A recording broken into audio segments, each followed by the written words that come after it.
Hello everyone, welcome back to the channel. Today we are taking a look at KickPi K7 development board powered by Rockchip RK3576 SoC. Let's see what we have in the box. We have KickPi K7 development board.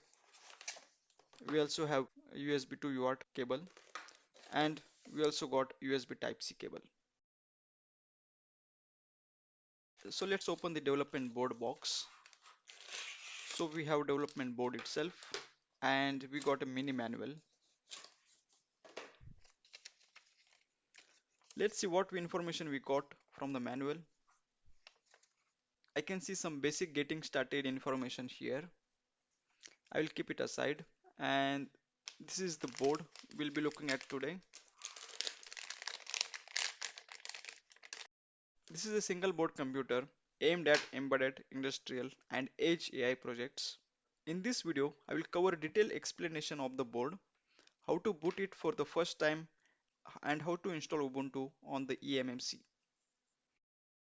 The KickPi K7 is a compact SBC with octa-core ARM CPU, GPU, and built-in NPU for AI workloads.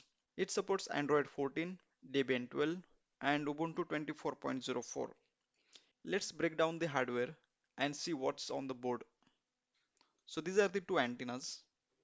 I will take this side. At the heart of the board is the Rockchip RK3576, an octa-core processor with 4 Cortex A72 cores for performance and 4 Cortex A53 cores for efficiency. This balances performance and power consumption. For graphics, it uses Mali G52 MC3 GPU, which handles desktop Linux interfaces and 4K video output. The board also has 6 TOPS NPU for AI, useful for tasks like image recognition or object detection. I haven't tested AI yet, that's for future video, but the hardware is ready for it. The KickPi K7 comes with 4GB, 8GB, 16GB of RAM depending on the variant. The RAM is soldered, which is typical for embedded boards. This board has 4GB of RAM. Storage option includes 16GB, 32GB of eMMC, and also it supports SATA and M.2 drives for larger storage applications. This board has 32GB of eMMC and the board ships with Android installed on the eMMC. And I will show you how to install Ubuntu image on it. The networking is strong here. There are two 12 gigabit Ethernet ports plus Wi-Fi and Bluetooth. The port supports HDMI up to 4K at 60 Hz and dual MIPI, DSI, LVDS and eDP. For input output, you get USB 3.0, USB 2.0, USB OTG plus 40 pin expansion header with UART, SPI, I2C, PWM, ADC and GPIOs. One thing to note here, this 40-pin GPIO header is not exact match with Raspberry Pi. So if you want to reuse Raspberry Pi hats or circuits, you will need to check the official pinout first. It uses its own pin mapping and device tree. Additional feature includes real-time clock, infrared receiver, a debug serial port, and buttons for power, reset and recovery and mask ROM. Power comes from 12-volt DC input. And there is a support for active cooling fan for sustained workloads. Even though board has USB Type-C port, it does not take power from it. The board has two LEDs. One is for power and second LED indicates the heartbeat. It will blink when board is running and which is very useful when you are working with headless mode. So let's power on the board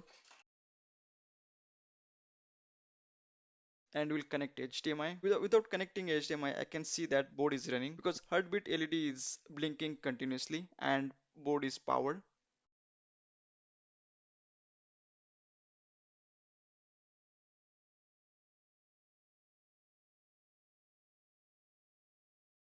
After connecting HDMI and powering on the board again, I can see that Android is booting and the boot process is actually quite fast. Now I will quickly go through the settings and few options to check the performance.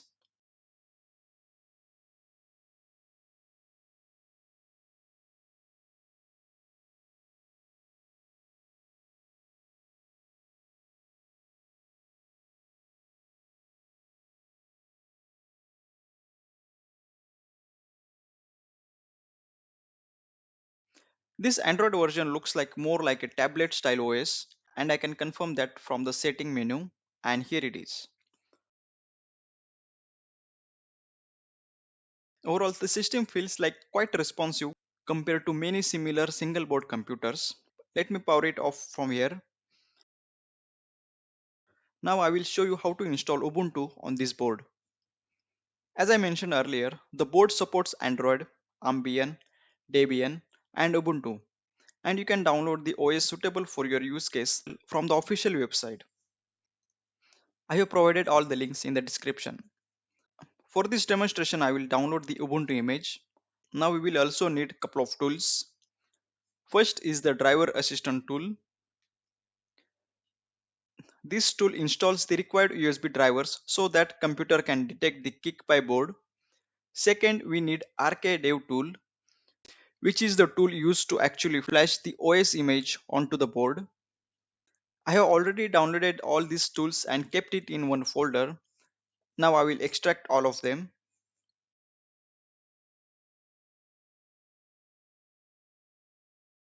Now go to the driver assistant folder and run the executable called driver install. Click on install driver. This will install the required drivers on the system.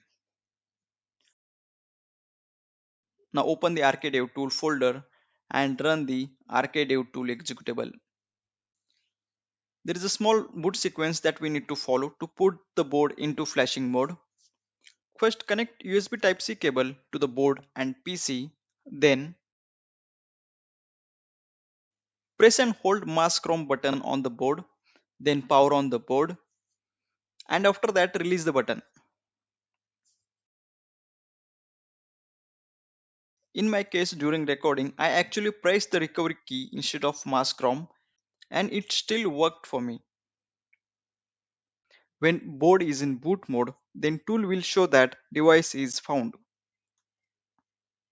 Now click on the firmware button, browse and select the image that you want to install, and then click on the upgrade button. This will start installing the image onto the board. The installation will take a couple of minutes. Once the process is complete, the board will reboot and your system will ready to use.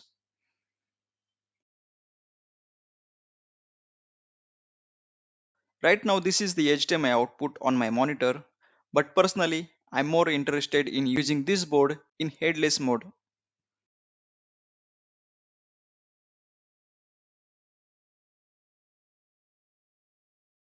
Now let's connect to the serial interface, which is available on 40 pin expansion header. We will be using USB to UART connection here. If you have a similar cable, make sure to connect ground, debug UART RX, debug UART TX.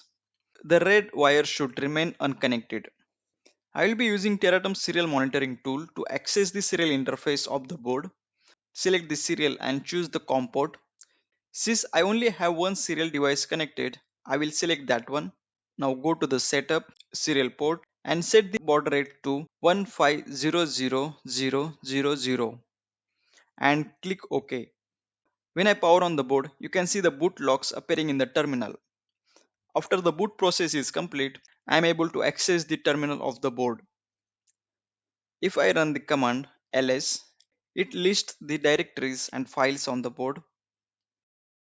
If I run cat proc cpu info, you can see the CPU information of the board.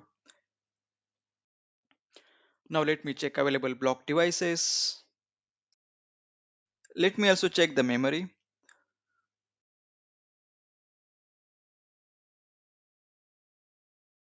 This was the quick overview of the KickPi K7 board and how to install Ubuntu on it.